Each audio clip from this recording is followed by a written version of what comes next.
खंड 8। लक्ष्मी का भी इस संसार में कोई नहीं, जी मेरा कोई नहीं।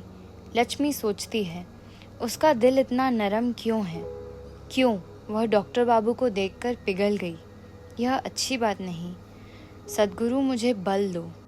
सद्गुरु के सिवा कोई और भी उसका नहीं। माँ की याद नहीं आती। पसहारा मठ के पास अपनी झोपड़ी की याद आती है। सुबह होते ही बाबूजी कंधे पर चढ़ाकर मठ ले जाते थे। महंत राम गोसाई कितना प्यार करते थे। आ गई लच्छो, ले मिश्री खाएगी, चाह पिएगी। भंडारी एक कटोरे में चाह चूड़ा दे जाता था। बाबूजी बैठकर महंत साहब के लिए गांजा तैयार करते थे। 1 चीलम, 2 चीलम, 3 चीलम पीते पीते महंत साहब की आंखें लाल हो जाती थी। कभी कभी बाबूजी भी थर थर कांपने लगते थे। भंडारी दही लाकर देता था। खा लो रामचरण भाई, नशा टूट जाएगा। बाबूजी को महंत साहब बहुत मानते थे।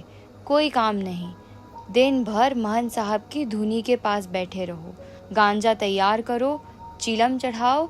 मठ पर ही हमारा खाना पीना होता था। गांव में जब हैजा फैला तो बाबूजी को महंत साहब ने कहा, रामचरण तुम मठ पर ही रहो। उन दिनों दिन भर में कभी चीलम ठंडी नहीं होने पाती थी। एक दिन महंत साहब का बीजक जल गया। न जाने कैसे चीलम की आग बीजक पर गिर पड़ी। महंत साहब ने रोते हुए कहा था, रामचरण साहब क्रोध कहीन है, दंड भोगना पड़ेगा, अमंगल होगा। दूसरे ही दिन मठ के एक साधु का पेट मुंह चलने लगा। तीसरे दिन उस साधु ने देह त्याग दिया तो महंत साहब बीमार पड़े। बाबूजी ने महंत साहब की बीड़ी सेवा की। शरीर त्यागने से पहले महंत साहब से कहा था, रामचरण एक बार आखिरी चीलम पिलाओ बेटा। बाबूजी चीलम तैयार करने के लिए धूनी से आग ले ही रहे थे कि धूनी में ही उल्टी होने लगी। महंत साहब ने शाम को और बाबूजी ने सुबह को काया बदल दिया। भंडारी ने दूर से ही बाबूजी का दर्शन करा दिया था। भंडारी ने कहा था, मरे हुए आदमी के पास नहीं जाना चाहिए। लक्ष्मी, ओ लक्ष्मी, आई। लक्ष्मी कुनमुनाती उठती है। उस दिन बीजक छूटकर कसम खाए थे और आज फिर पुकारने लगे। सद्गुरु हो, तुम्हारी बुलाहट कब होगी? बुला लो सद्गुरु अपने पास दासी को। लक्ष्मी, महान साहेब चित्त को शांत कीजिए, सद्गुरु का ध्यान दीजिए। सब माया है लक्ष्मी, लेकिन एक बार पास आओ। अंधा आदमी जब पकड़ता है तो मानो उसके हाथों में मगरमच्छ का बल आ जाता है। अंधे की पकड़ लाख जतन करो, मुट्ठी टस से मस नहीं होगी। हाथ है या लोहार की सड़सी, दंतहीन मुंह की दुर्लभ लार। महंत साहेब, महंत साहेब सुनिए, रामदास धुनी के पास ही है। महंत साहेब, अरे रामदास, रामदास जल्दी उठो जी, महंत साहब को क्या हो गया? महंत साहब को सद्गुरु ने अपने पास बुला लिया। सुबह को सारे गांव के लोग जमा होते हैं। महंत साहब सिद्ध पुरुष थे, इच्छा मृत्यु हुई है। रात को बैठकर गांव के बूढ़े बच्चों को खिलाकर आए और रात में ही चोला बदल लिए। दुनिया में ऐसी मरनी सबको नसीब नहीं होती। ज्ञानी महात्मा थे। रामदास कहता है, भंडारा से लौटकर जब सरकार आए तो आसन पर ध्यान लगाकर बैठे तो देह से जोत निकलने लगा। हम मसहरी लगाने गए तो इशारे से मना कर दिया। हम दुनी के पास बैठकर देखते रहे। सरकार के देह को जोत और तेज हो गया और सरकार एकदम बच्चा हो गए। जोत की चमक से हमारी आंखें बंद हो गई। हम वहीं धुनी के पास लेट गए। कोठारिन जी जब हल्ला करने लगी तो आंख खुली। लक्ष्मी सुबह कुछ नहीं बोलती। साधुओं को माटी देने की रीत भी नहीं मालूम। जटा बढ़ा लिया और हाथ में कमंडल ले लिया, हो गए साधु। चरणदास पहले बीजक पाठ होगा, तब माटी, इसके बाद सभी संतन के गोर पर माटी दी जाएगी। इतना भी नहीं जानते? माया जाल बिखंडने सुरु गुरु दुख परहरता, सर्बे लोक जनाच जैन संतत हिया लोकिता। नमोस्तु सद्गुरु साहेब को, चरण कमल धरी शीश।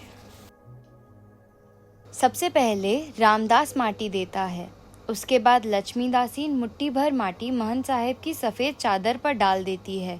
फिर फूलों की माला साधु लोग कुदाली से गोर में मिट्टी भरने लगते हैं।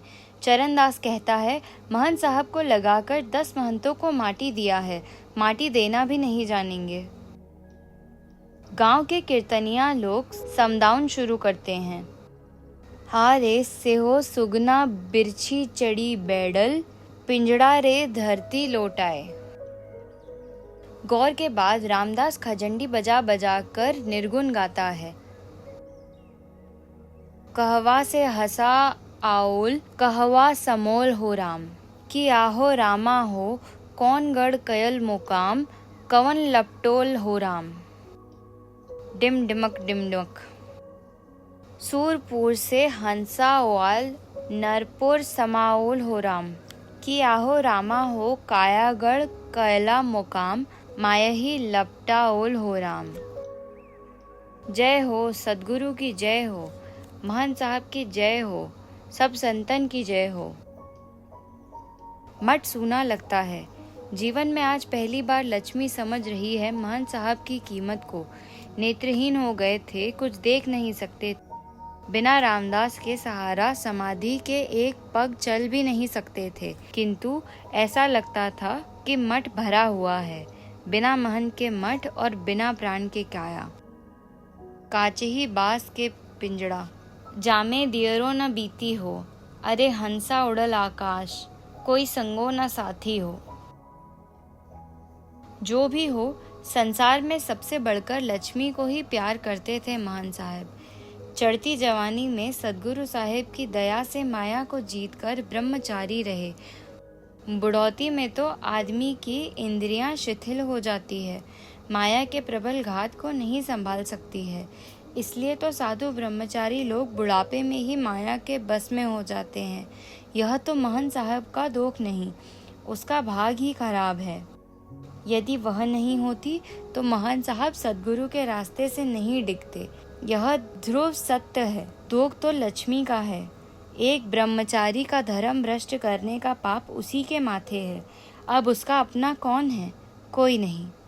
महंत साहब, हमको छोड़कर आप कहाँ चले गए? दासी के अपराध को क्षमा करना गुरु। जीवन में तुम्हारी कोई सेवा सुखी मन से नहीं कर सकी। मरने के समय भी तुमको सुख नहीं दे सकी। प्रभु क्षमा करो। जिंदगी भर के जमे हुए आंसू आज निकल जाना चाहते हैं, रोके रुकते नहीं। जय हिंद कोठारिन जी, दया सदगुरु के। बालदेव जी बैठिए। बालदेव जी सब भूल गए।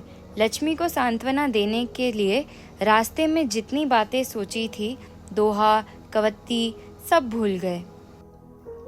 उसे माई जी की याद आ जाती है। माई जी का वह रूप, गंगा रे जमुनवा की धार नयनवा से नीर बही। बालदेव जी की गढ़ी हुई ढांढस की बांध इस तेज धारा में नहीं टिक सकेगी। बालदेव जी की भी आंखें छलछला जाती है। फल्गु में भी बाढ़ आती है। वह दिल को मजबूत करके कहते हैं, कोठारिन जी, सब परमेश्वर की माया है। हानि लाभ, जीवन मरण, जस अबजस, बीथी हाथ। हम तो सूरज उगने के पहले ही डॉक्टर साहब के साथ बाहर निकल गए थे। डॉक्टर साहब को गांव की चहद्दी दिखलानी थी। देखिन संथार टोली से सदगुरु करके दुसाट टोली तक गीली कूची अगवारा पिछवारा देखते देखते बस 10 बज गए। वही मालूम हुआ कि महंत साहब इंतकाल कर गए। डॉक्टर साहब का भी मन उदास हो गया। वे अस्पताल लौट गए। बाकी टोलों को कल देखेंगे।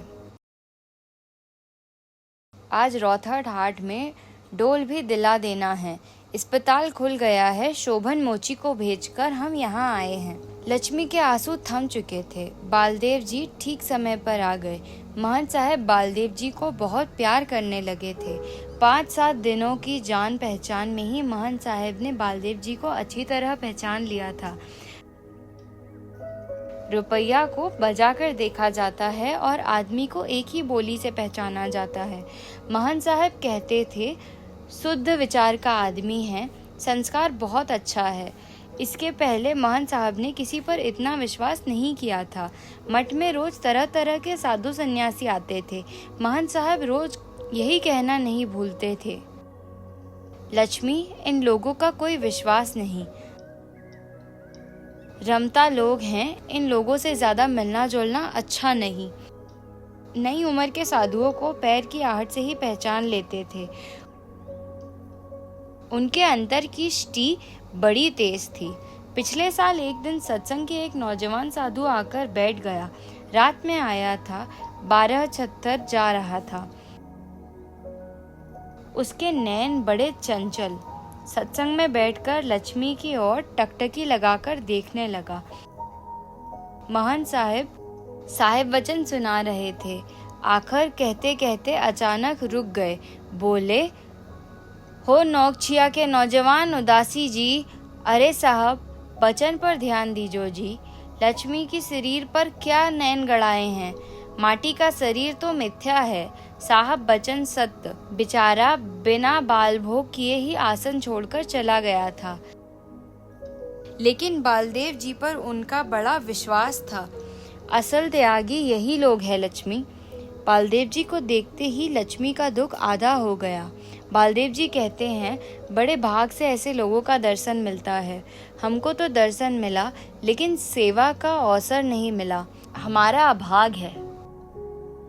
बालदेव जी, आप तो दास हैं। जी, मेरी माँ भी दास थी, मांस मछली छूती भी नहीं थी। तब तो आप गर्भ दास हैं, फिर कंठी क्यों नहीं ले लेते? बालदेव जी जरा होठों पर हंसी लाकर कहते हैं, कोठारिन जी, असली चीज है मन, कंठी तो बाहरी चीज है। दूसरा साधु होता तो कंठी को बाहरी चीज कहते सुनकर गुस्सा हो जाता। रामदेव गोसाई होते तो तुरंत चिमटा लेकर खड़े हो जाते, गाली गलौज करने लगते। लेकिन लक्ष्मी शांत होकर कहती है, कंठी बाहरी चीज नहीं है बालदेव जी, भेख है यह।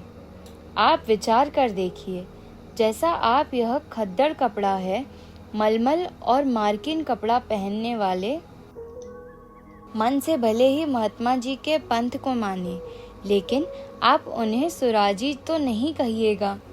लक्ष्मी की बातों का जवाब देना सहज नहीं।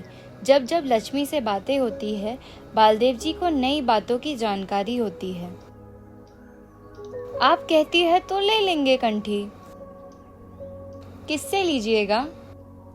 आप ही दे दीजिए। लक्ष्मी हंस पड़ती है। शोककुल वातावरण में लक्ष्मी की मुस्कुराहट जान डाल देती है। कितने सूधे हैं बालदेव जी, मुझे गुरु बनाना चाहते हैं। नहीं बालदेव जी, मैं आपको आचार्य जी से कंठी दिलवाऊंगी। आचार्य जी काशी में रहते हैं। मैं आपको अपना बीजक देती हूँ, इसका रोज पाठ कीजिए। बीजक पाठ से मन निर्मल होता है, अंतर की ज्योति खुलती है। बीजक एक छोटी सी पोथी, ज्ञान का भंडार। बालदेव जी का दिल धक धक कर रहा है। लक्ष्मी कहती है, सब हाथ का लिखा हुआ है। उस बार काशी जी से एक विद्यार्थी जी आए थे, बड़े जतन से लिख दिया था, मोती जैसे अक्षर हैं। बीजक से भी लक्ष्मी की देह की सुगंध निकलती है। इस सुगंध में एक नशा है। इस पोथी के हर एक पन्ने को लक्ष्मी की उंगलियों ने परस किया है। पोथी पड़ी पड़ी जग मुआ, पंडित भयानक होए, 2.5 अक्षर प्रेम का, पढ़े सो पंडित होए। लक्ष्मी को देखने से ही मन पवित्र हो जाता है।